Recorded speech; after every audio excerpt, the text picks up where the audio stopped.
Hello there. This is the family doctor.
I tell you, Doc, a man can't never tell when a riot or a strike or something will break out. In Cedarton?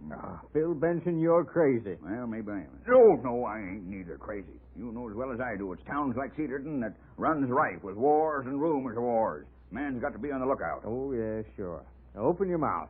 Well, and don't talk. All right, Bill. Now, that ought to hold you for a while. Thanks, Doc. Yeah, I feel better already. Yep, as I was saying, a chief of police like me has got to keep his weather.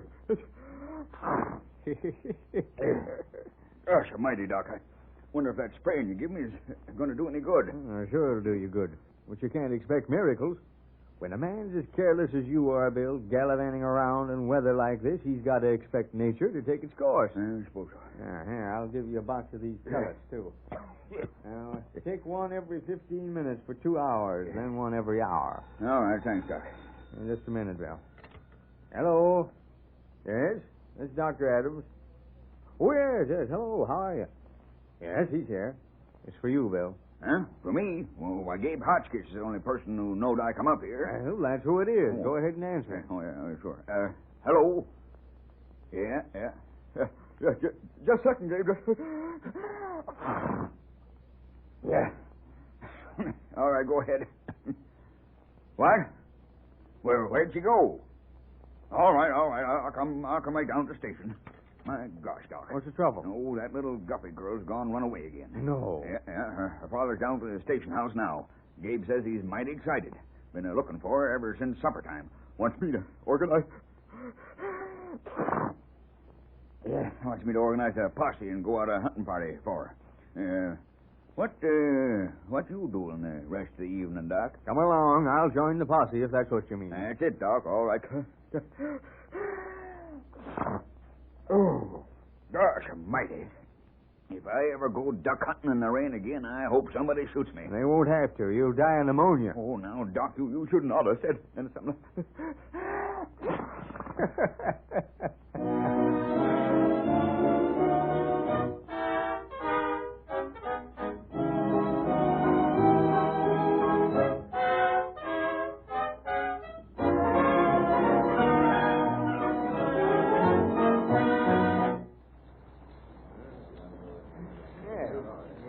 Chief Benson now. Hello, Chief. Evening, men. Evening, Mr. Guffey. Good evening. Yeah, all right now, Mr. Guffey. Let's get to the bottom of this. When did your little girl disappear? Just before supper. She was out in her little playhouse, as we thought. But when her mother went to call her for supper, she wasn't there. Mm-hmm. You ain't had no notes, have you? Notes? What do you mean, notes? From kidnapper. Oh, no, of course not. She's done this before. She's just run off by herself. But she's never gone away from home as far as this. Up to now, every time she's run away, we've been able to find her right close at some neighbor's house. Mm-hmm. Well, I reckon the only thing... I reckon the only thing to do is to split up in 4 directions and start out looking for her. Mr. Guffey, you and Jim Hoskins go out the South Road as far as the old mill. All right. And, Gabe, you take Mr. McGinnis and go up the Canyon Road as far as Miller's Lake. And be sure and ask Griff Miller has he seen anything of the little girl. Okay. And then you, Ferguson, you and... You and Joe Little go out the main highway toward Dunlap. And go as far as Dunlap Junction if you have to. Doc, you and me'll go down by the track. All right. Now, whoever finds her first, come back here to the station house and start the siren. Keep it going till all the posse comes back. You understand? All right, men, get going, and don't you worry, Mr. Guffey. We'll find a little... Oh, by the way, what's her name so that we can call her? Esther. Esther. All right. Get on your way, men, and good luck. Come on, Doc.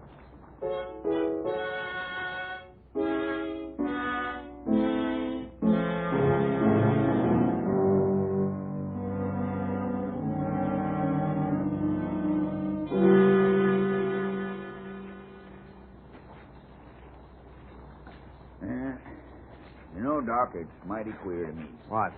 Well, it's little Esther Guffey running off from the home all the time this way. Don't seem natural. No, but youngsters have been doing it for generations, Bill. I know, but seems like there must be something the matter. Something she don't like about her home to go meandering away like that. There is. What is it? Hey, listen, they ain't cruel to her, is it? Because if they is, there's a law again that. No, Bill. They treat the little girl all right. It's themselves. Themselves? Yep. Wait a second. Let's call her again. All right. Esther! Esther! Esther Guffey! Nope, there ain't a sign of her yet. Well, come on, Doc. We might as well keep moving.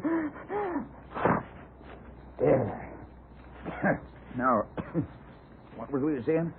Oh, yes, you was going to tell me what's wrong up to the Guffeys that would make little Esther run away. Oh, what's that? Yeah, why, sure you would. Oh, now, Doc, I should ought to know these things. I, as chief of police of Cedarton, should ought to be in on all the angles of the town. You should, eh? Why, sure. Else how would I ever have any basis for clues? Clues for what? Why, clues for... Well, I don't know what's going to come up. You know that, Doc. I just mean that the more angles a man has on people, the better he can reconstruct a mystery. I see. Well, come on, Doc. Tell me what's... Tell me what's wrong up the Guffeys. Bill, are you taking those pellets I gave you? Gosh almighty, no, Doc. Forgot all about them. Here, I'll take 5 of them all at once. No, Bill. That'll be worse than none at all. Just take one every 15 minutes, as I told you. All right. You're the doctor, as the feller says. That's feller again. Yeah. Say, I think the rain's letting up a mite, Doc. Yeah, appears to be. Well, go ahead, Doc. What do you mean? Tell me about the Guffeys. Bill Benson, you're the snoopingest, nosiest old gossip I've ever seen. You're the worst old meddler in Cedarton.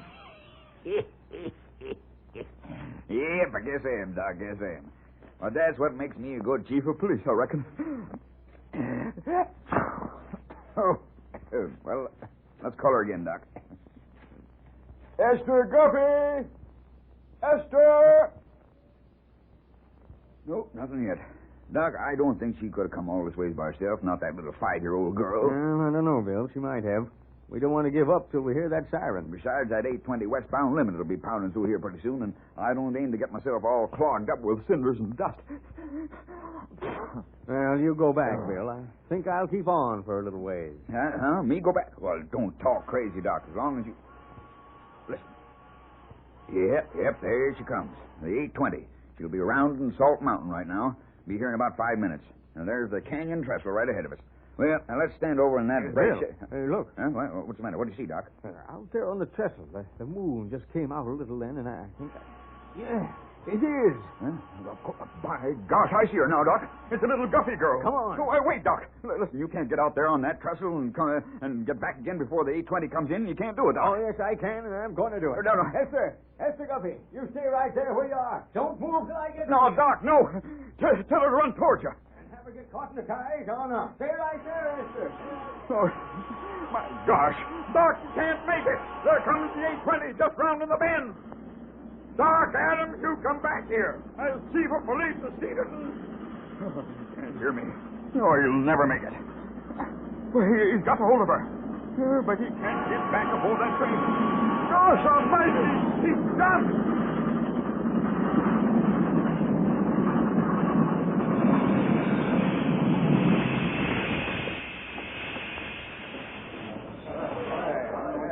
going on here? What's happened? What's the trouble? Well, there was a little girl out there in that trestle, and Doc Adams, he went out there and got her. He jumped into the creek with her just before you come onto the trestle. He's down there now. Come on.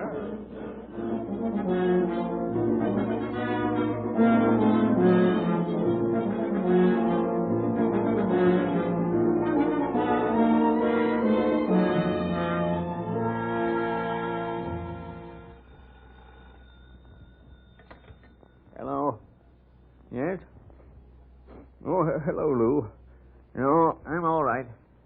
Ladies of the church? Oh, no, please, Lou, I don't want to see anybody. No, Lou, no, you just tell them that I had to go down to Dunlap or something. Tell them I'm laid up with pleurisy or bronchial pneumonia. Tell them anything, Lou, but gosh, to Friday, for my sake, don't let them come down here. I don't want to see anybody about what happened last night. Oh, thanks, Lou. Somebody's just coming in. I'll have to hang up now. Yes, I'll be home for lunch. Goodbye. Well, how do you do? Oh, good morning, Bill. Doc, there's a gentleman here who would like to say something to you. Oh, is that so? Who is it? Oh, good morning, Mr. Guffey. Dr. Adams, there isn't much that a man in my position this morning can say to a man in yours. Oh, well... But I just want to tell you this. Mrs. Guffey and I aren't given very much to religion, but last night, after our little girl was tucked away safely in bed, her mother and I knelt down in the dark and thanked God that there are heroes like you in the world. Mr. Guffey, any man on that posse would have done the same thing. Well, thanks for what you've just said. It means more to me than you can know. I was just on my way out to make a call, and excuse me, I got a little wet last night. Bill, what are you laughing at? Here, Doc, have a pellet. Any man that's crazy enough to go gallivanting around and getting himself all soaking wet in a creek has got to expect nature to take its course. Bill Benson, you old fool.